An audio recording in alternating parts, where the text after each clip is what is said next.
Okay, it'd be great to start just with a little bit of understanding, bit of background as to Ofwat's Innovation Fund projects. I mean, just in terms of you're the water industry financial regulator, how is it that you're involved in this kind of research work? Is it part of your remit or something you kind of do in addition to your main work? Yeah, just how's it come about, I suppose, is the clubs. Yes, it's absolutely part of our remit, Phil. When you look at the duties that apply to us under the Water Industry Act, we actually have secondary and tertiary duties that talk about promoting sustainable development and actively supporting efficiency and effectiveness through the sector. We also have a statutory authority for activities that are conducive to our authorities. And I know that can sound quite legal speak, but these are the things that really guide us and that we are, duty bound to deliver on as an organisation. And that includes a statutory authority to convene, to help to enable, to help to facilitate our primary duties in all that we do. So yes, convening, facilitating, inspiring collaboration and driving sector performance through all that we do is absolutely at our core as much as anything else. Okay, and in terms of the sort of fruits of that focus, you've fairly recently produced two fascinating reports on work which you've done. I think it's one on circularity in water, the other water efficient communities. Yes. So I suppose the obvious questions might be how or what, why were these particular topics selected? And then within those topics, you've obviously got a number of projects which we'll chat about in a minute, but again, how did you select the project? So the topics first and then the projects within them. Sure. So I mean, in a way the answer is sort of one and the same. So as you know, we've gone from starting from absolute zero to where we are now in what is a short space of time, 4 or 5 years. And so initially what we were looking at was, where is the biggest interest in the sector? So when we put the competitions out for our water breakthrough challenges, that by the very nature of the topics that come in, that leads us to where are the biggest problems and also where's the biggest potential for solutions. So actually we were led, if you like, around that critical mass, where are most of the projects? And those are the two themes that came out early on through our competitions. And also by grouping them together, then we can start to get, the maximum value from multiple projects around a common theme, because then we can start to solve related problems around a common theme and help the sector move on as a whole, really drive performance around knotty, thorny issues that we have to find solutions to. Okay, and in terms of the specific projects, then circularity in water, in the report, there's quite a lot of things. I don't expect you to give me a sort of detailed, info on each of them, but I mean, industrial symbiosis, unlocking bioresources, market growth, high value hydrogen for biogas, biopolymers in the circular economy, and I think sustainable phosphorus recovery. So just perhaps give us some highlights or few little pointers as to what's gone on with some of those. Of course, and circularity, in a nature and climate emergency, which we are, finite resources on our planet, the driver for circularity is absolutely phenomenal, and how we play our part in the water sector towards that. Two of them, so I'd really recommend that people download the report. It's on our website. We can send out links to that. They're brilliant reports, again, with lots of contacts, lessons. They're very digestible, easy to read. The hydrogen for biogas, I think, is phenomenal. So this is about how we capture hydrogen from sewage waste, naturally occurring hydrogen in the breakdown of sewage waste, capture that hydrogen for use in vehicles, but also by capturing carbon dioxide and other noxious gases at source. We really are creating and supplying effectively a truly low carbon hydrogen source.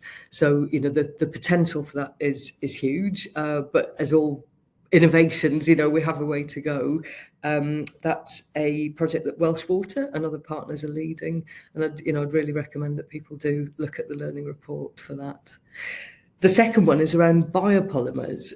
This is one that really fascinates me as well, and I don't know if you saw in the news recently, Phil, about it was on the BBC website about I think it was Edinburgh University, maybe. This isn't one of our projects, by the way, but were distilling oils from fatbergs in sewers to go into perfumes and other products. So actually, the market around the engineering and biology is phenomenal, because the demand for manufactured chemicals, manufactured polymers is so wide ranging and so great. Typically, they are created from hydrocarbons, and so if this project is looking at extracting polymers which are created from the natural bacterial breakdown processes, again in wastewater, and extracting those biopolymers for commercial use. So again, with all of these projects, I think you'll see throughout the report, you see benefits at multiple levels. So yes, you can capture a product that has huge value, capturing biopolymers, but then by not creating them from hydrocarbons, we're reducing the demand on our demand on hydrocarbons, which clearly we must do globally. And it creates an industry. The government's drive at growth, and being at the forefront of some leading technologies as a country, these things all really count, so that the benefits act at multiple levels. And as well as the what I call, say, the domestic projects, I think in the report you do refer to some international innovation projects on circularity. I guess it'd just be good to understand again sort of where they've come from. What clearly you want to share knowledge, so I get why they're in there. But how did you go about sort of selecting or putting in some international project as well, I guess? Yes, it's a good question, Phil. So the way that our innovation fund and competition works for the water breakthrough challenges is that all competitions have to be led by a water company, either an English or a Welsh water company. And of course, the benefits have to be felt by them and delivered by them. But of course, who they collaborate with, and we absolutely encourage collaboration through all of our competitions, who they collaborate with is entirely up to them. And of course, it is assessed through our independent judging panel. But the massive benefit of then being able to reach out globally, get learning from around the world, where, in all honesty, so many of the challenges we face in so many walks of life are shared across the globe. So, in so many ways, why wouldn't we capture the finest minds and the leading technology and bring that to benefit water companies in Wales and in England? Okay, no, thanks for that. And then the other innovation project, water efficient communities. Again, there's a long list of stuff which I can read out, but you'll be familiar with it. So I work around vulnerable customers, something called Water for All, water literacy, fair water, hydropad, concentric smart meters, water efficiency and faith and diverse communities, and enabling water smart communities. So there's clearly a theme there around it, but again, you might want to pick out one or two sort of highlights to show. Yes, such a important topic, water efficiency. It might not feel like it in a country that, I'm just looking out in London here today. It's raining outside here. Raining, it feels like it's around us all the time, doesn't it? But actually, the stresses on our water supply is massive. And again, in a changing climate, we are locked into a changing climate. That is happening.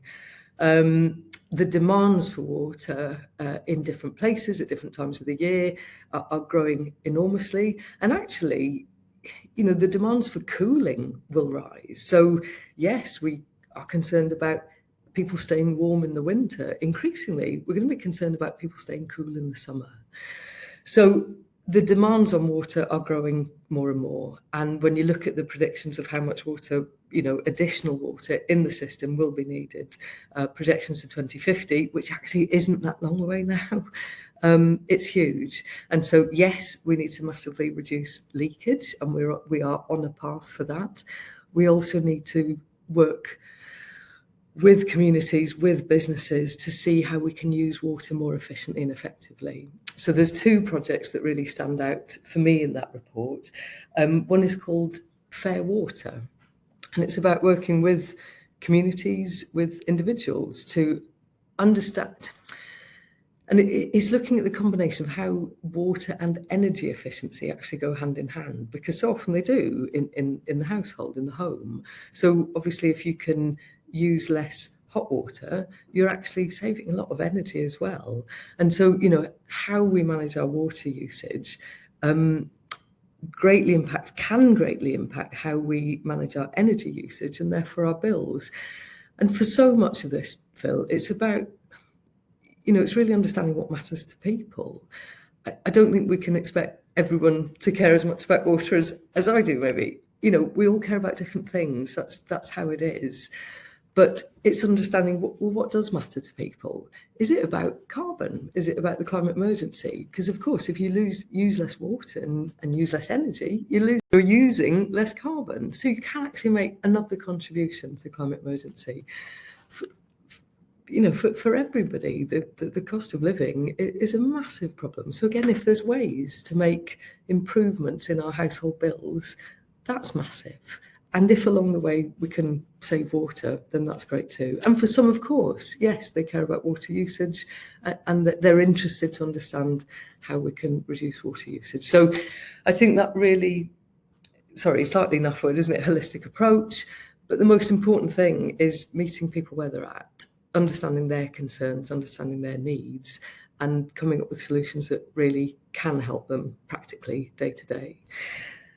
The Project Zero project I thought was a really bold one. It was about for a new housing development, making sure that there was no net increase in the demand on water for that community in the round. And so looking at practical measures that we can do that would actually reduce how we use water in the household, but again, without feeling that we've lost services or a quality of life. So again, a fascinating, bold project. And I think with that one, what I love is, sometimes when you set that bold target, we find the ways to do it. So I'm a big fan of the sort of moonshot idea, earth shot. Set an audacious goal and find the ways to do it. And they are. It's fascinating. And in terms of these sort of takeaway successes, I mean, obviously the projects themselves sounds like, there were some big wins, but maybe overall from the innovation project, would it be fair to say that, I mean, there's already some collaboration going on in the industry, but perhaps not as much. So if there's a big takeaway, or one of them would be the fact that collaboration is pretty much essential when it comes to innovating. It's all very well for individuals to do stuff, but the power of bringing sort of various organizations together is so much bigger to tackle some of these issues. Is that fair to say? Yeah, it's more than fair, Phil. And it's interesting when we talk about collaboration. I think it can sound like it's a bit cuddly or, we're just all having a nice time. That's not collaboration. Collaboration is where real high-performing relationships, excuse me, where real high-performing relationships happen. So it's being, incredibly clear about what we expect from each other. It's about fulfilling those expectations, and it's about absolutely everybody playing their part and doing their best. And actually, there's many ways we can collaborate. So yes, one is, human, person to person, but also the role of data in collaboration is massive. And one thing that we're really driving at Ofwat is the benefits of open data.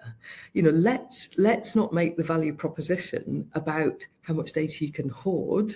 Let's make the value proposition about, no, this is data that benefits everybody. So let's make it open. And then the really, where you get value, where your business incentive is what you do with the data. How clever you can be with that information that drives more effective and efficient businesses and better outcomes for the environment and for customers.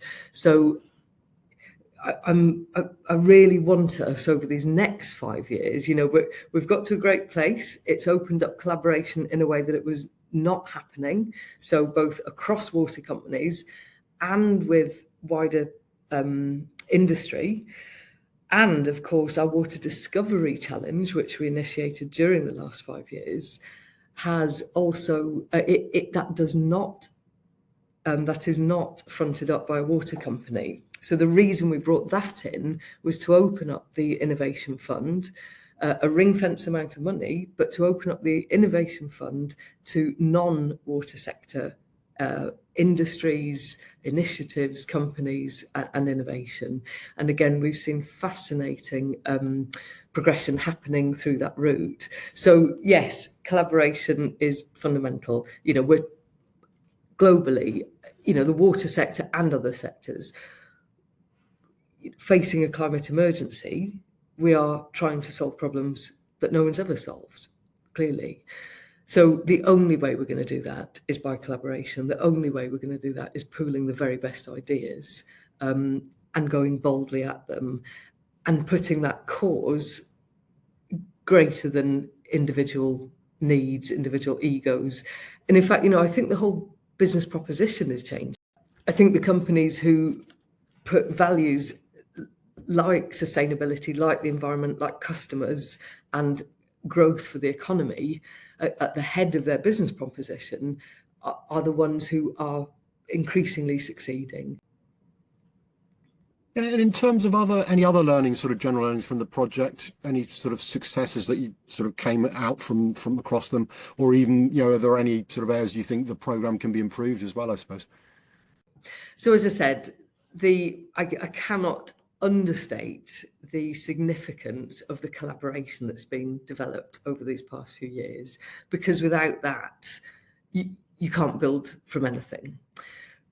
So this is a fantastic foundation that we have, but obviously collaboration and innovation, let's be blunt, they count for nothing unless we're driving real changes on the ground at scale for the benefit of customers, for the benefit of the environment. That's what we're here to do.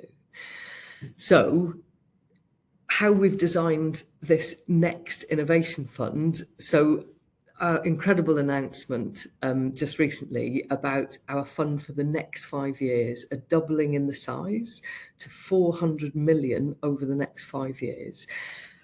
So firstly, that's a massive vote of confidence in the benefit of the fund and the benefits it is delivering. But please don't think for a second we're resting on our laurels. Far, far from it. What we have designed into this next phase of competition are two distinct additional elements. One is around collaboration. So we will be, again, ring fencing a pot of money that will be purely for collaborative challenges. So that's to inspire, enable water companies to come together around common problems. What are the problems that all water companies are tackling right now? And what innovative solutions can be put forward, and sponsored and funded through this scheme? And so in that way, and then by, how do we then incentivize companies to adopt these solutions? And again, I think this is where open solutions, open data comes in more and more. How do we incentivize companies to adopt those solutions and drive massive changes at pace and at scale across the sector? The other part that we have dedicated to this next phase of Innovation Fund over the next 5 years is implementation. The water sector is by no means alone in that difficulty, that challenge from, yes, here's a great idea and a brilliant solution to a thorny problem. How do we get it everywhere at pace and at scale? That scale up and implementation of innovation it is a renowned challenge. But so that is something we must unlock over these next 5 years. And I believe we can. And it's absolutely what we're driving at. So greater collaboration, building on what we've already done, boldly, very boldly, and massively ramping up implementation. That's a huge, huge focus for the next 5 years. Could I also mention as well, Phil, in addition to our 400 million over the next 5 years for the Innovation Fund, we have an additional 25 million purely targeted on innovation in water efficiency. So again, going back to my earlier point about, actually the challenges, believe it or not, that we really are facing around water scarcity, we are purposely targeting 25 million to invest in innovative projects which will help tackle water scarcity and help with water efficiency. Okay, yeah, I mean, I was going to ask that, funny enough, the path from the drawing board, if you like, the project to the real world. So you're saying that, if you like, your future focus is very much on that. So the existing projects, just to ask, so you've obviously published the reports which will disseminate the information and stuff. But is there a sort of firm remit, or it sounds like at least in the future there'll be, so you're not just given some money to go away and do something and then sit on it, and whatever the results, but there's a sort of obligation to share proactively, shall we say, what you've done with that project, assuming it's been successful, to drive this, as you say, across the industry, rather than just individual little projects that do something quite good but don't necessarily then get adopted industry wide, or at least across broader areas. Is that right? Yes, Phil, that's right. So as part of the existing competition, all applicants are required to state how the solution that they're proposing could be shared, could be scaled up, and the solutions and the data have to be made available. So the opportunity is there for others to use it. That has to be the case. We've already funded 93 projects. We have to be making sure that these are the benefit for all, so that our customers and the environment feel the benefit in the shortest time. But what I'd love to be exploring over this next period is actually how can we, what levers maybe do we have to really incentivise the adoption of these solutions, particularly those collaborative challenge solutions that I was referring to earlier. How can we make sure that for solutions that have been developed collaboratively, there is no question about them being adopted at scale. Okay, and finally, I mean, you've already given us a fairly good explanation of what's going to be happening into the future, but I'm just interested in terms of, have you chosen any different themes, or is it more of the same when it comes to the amount of money that's available, or are those yet to be decided? And I guess most obviously for folks that are interested, well, how do they get involved? Do they have to have a project idea to bring to you? Can they just say, we'd love to collaborate with someone? What are the opportunities? So basically, what's going to happen project wise, if whatever you can share, and then how folks can get involved. Yeah. For the competitions, we don't set specific topics. As you know, the challenges across the sector are broad and varied. So we purposely want to keep that open. Obviously, what all submissions must be demonstrating is fundamentally the benefit for customers and the benefit for the environment. That is why we're doing this. So over the next 5 years, we will be continuing with our annual Water Breakthrough Challenge competition. The next one, Water Breakthrough Challenge 6, will be opening in autumn, and with 7, 8, 9 and 10 over successive years. People can keep an eye, please, on the website, which is waterinnovation.challenges.org, which will be included on the podcast as well, I know, Phil. And we will be running 2 more of our water discovery challenges, which is, as I mentioned earlier, the competition where it is not water company led. So that's open for other sectors, other industries to apply for those. And again, to mention the Water Efficiency Fund Innovation pot of 25 million, where we're focusing on the better management of water. And again, to reiterate, the real strong focus on collaboration and the real strong focus on implementation, that is where our focus is heavily and urgently for these next 5 years. Okay, I mean, it's been fascinating to hear all the work that is going on, and sounds like you're going to be busy into the future as well. But at least for now, Jo, thank you very much for your time. Thank you. Well, thank you, Phil. Been a pleasure. Thanks.